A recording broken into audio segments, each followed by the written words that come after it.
Shallallahu Alaihi Wasallam tidak membedakan mana yang wajib, mana yang sunnah.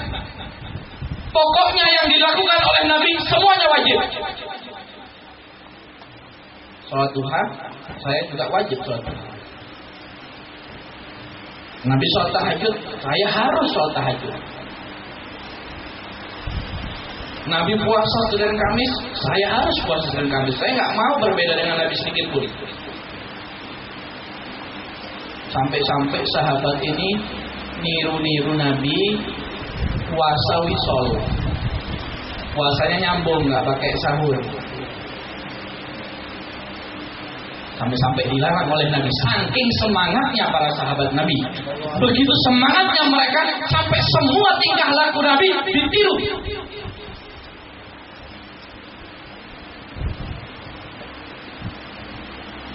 Sekarang sunnah banyak ditinggalkan. Orang lebih senang menghabiskan waktunya di depan TV, di depan laptop, di depan BlackBerry, daripada menghabiskan waktunya untuk melakukan sunnah-sunnah Nabi. Bangun tidur bukan baca doa habis tidur, Alhamdulillahilladzi ahyana ba'dama amatana wa ilaihi nusyur. Bangun tidur ngecek HP-nya, ada SMS apa enggak? Ada bangun tidur langsung buka laptop, ada komen nggak status saya?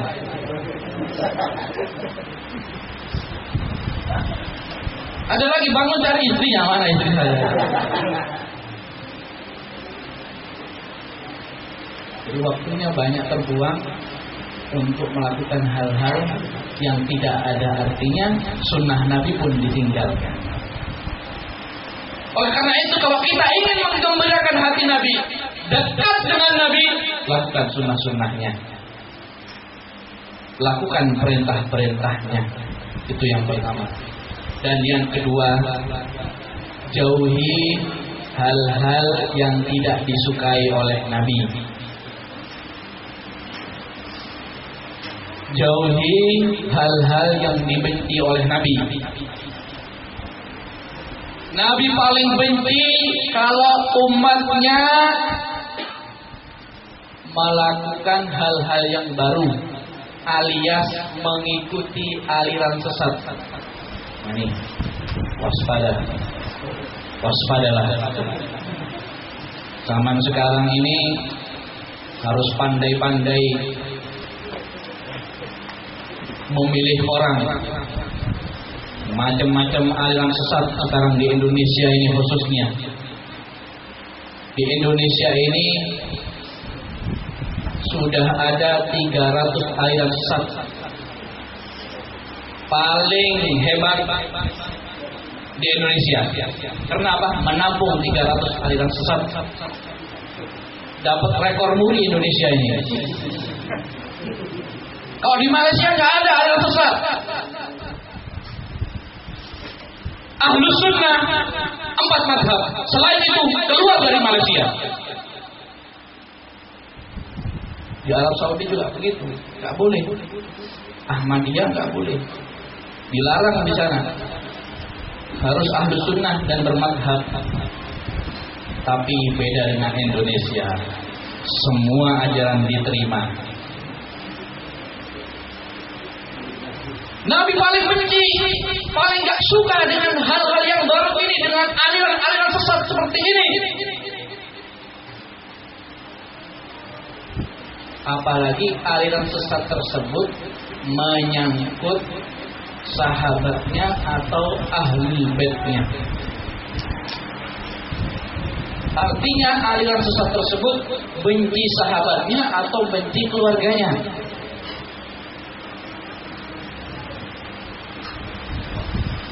Ini sudah mulai tersebar golongan-golongan anti habaib, gak suka sama habaib. Wah, ini hati-hati nih, sudah banyak menyebar. Benci dengan keturunan Nabi, benci dengan keluarga Nabi. Ada suatu cerita,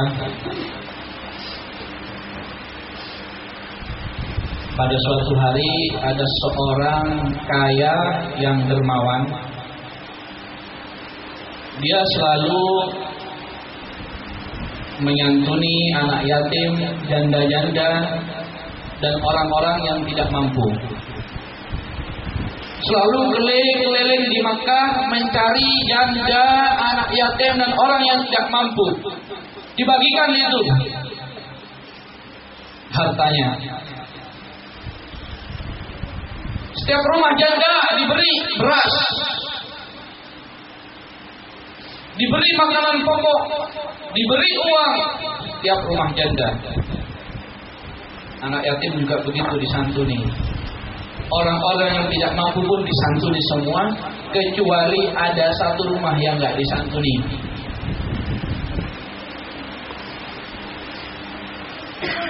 Di situ rumahnya salah satu keturunan Nabi, anak cucu Nabi Shallallahu Alaihi Wasallam.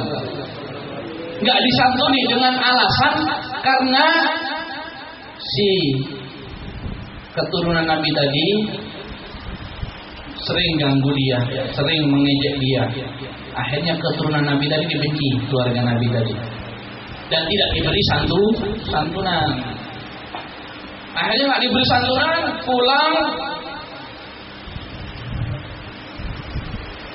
si Habib tadi, cucu Nabi tadi, hatinya sedih. Kenapa saya nggak disantuni? Saya juga orang yang nggak mampu. Semua disantuni, kenapa saya nggak disantuni? Sedih tadi si Habib tadi, si cucu Nabi tadi.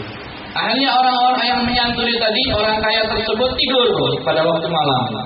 Tidur, subhanallah, dia bermimpi dia sudah nyampai ke surga.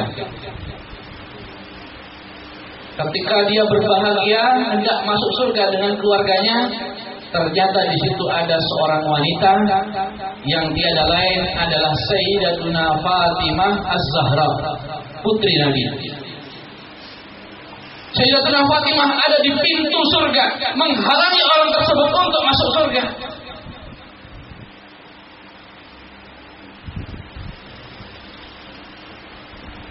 Akhirnya orang tadi nggak bisa masuk surga gara-gara dihalangi putri Nabi tadi. Dia merasa tidak bersalah. Dia merasa amal ibadahnya sudah banyak, tapi mengapa dia dihalangi masuk surga? Laporan kepada Nabi Sallallahu Alaihi Wasallam, ya Rasulullah, saya sudah banyak bersolawat, saya sudah banyak melakukan sholat, tapi kenapa putrimu menghalangiku masuk surga? Nabi pun bertanya kepada Sayyidatuna Fatimah, putrinya, wahai putriku, kenapa engkau menghalangi orang ini masuk ke surga? Jawab oleh Fatimah Az-Zahra, demi Allah, wahai ayahku, orang ini telah menyakiti hati salah satu anak cucuku. Dia memberi santunan kepada semua orang yang tidak mampu. Cucuku yang tidak mampu tidak diberi santunan. Demi Allah, dia tidak akan masuk surga.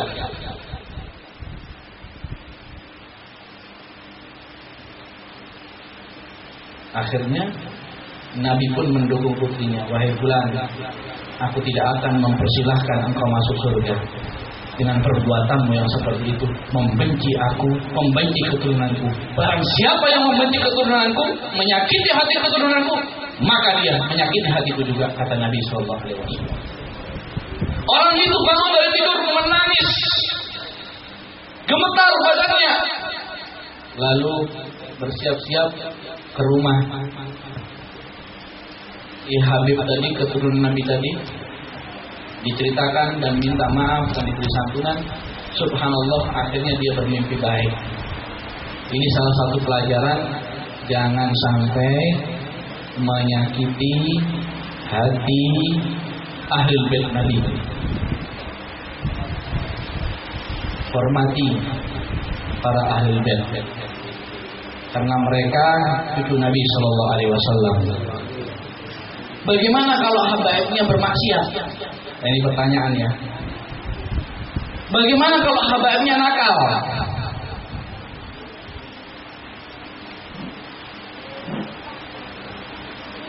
Jawabannya seperti Al-Quran. Kalau ada Al-Quran sobek, Al-Quran di bawah, kita angkat Al-Quran tersebut, kita tambal, kita beri minyak wangi, taruh di atas. Ada habaib juga seperti itu. Maksiat macam-macam. Suka ganggu orang, nasihati. Tanda mencinta kepada habib tersebut dengan menasihati. Kalau kamu diam bukan cinta namanya.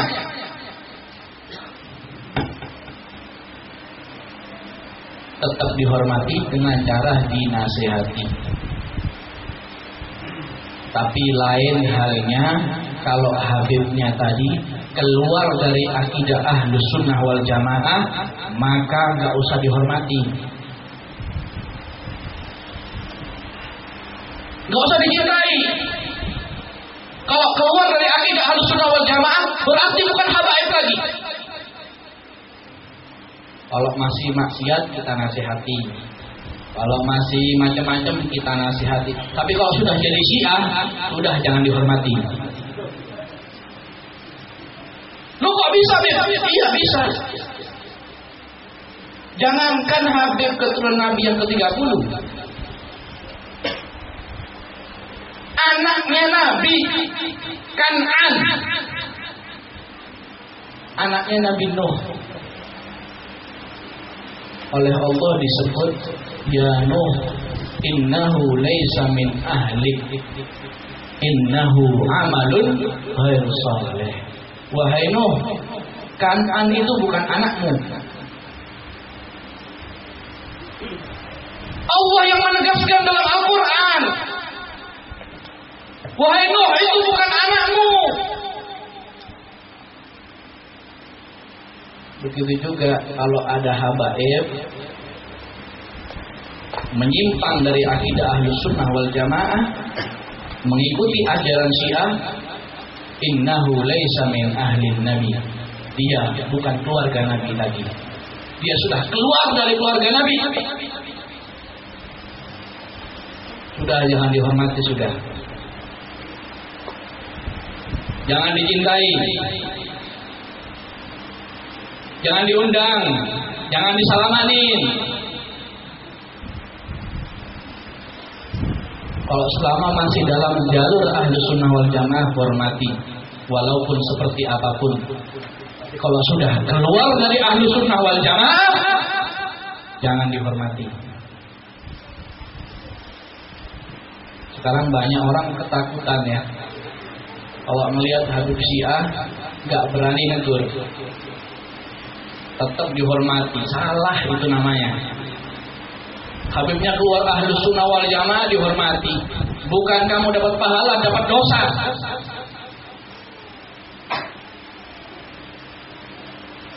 Jangan takut. Kalau kamu dalam kebenaran, jangan takut kualat. Gak ada namanya kualat.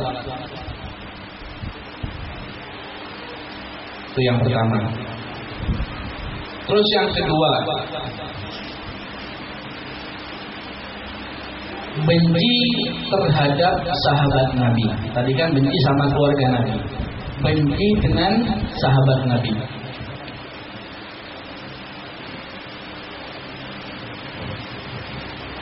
Ada satu ajaran yang membenci sahabat Nabi yang saya sebut tadi, ajaran Syiah tadi. Wah, Abu Bakar As-Siddiq dibilang kafir. Yang kita puji tadi Sayyidina Abu Bakar, Sayyidina Umar bin Khattab, wah kafir semua.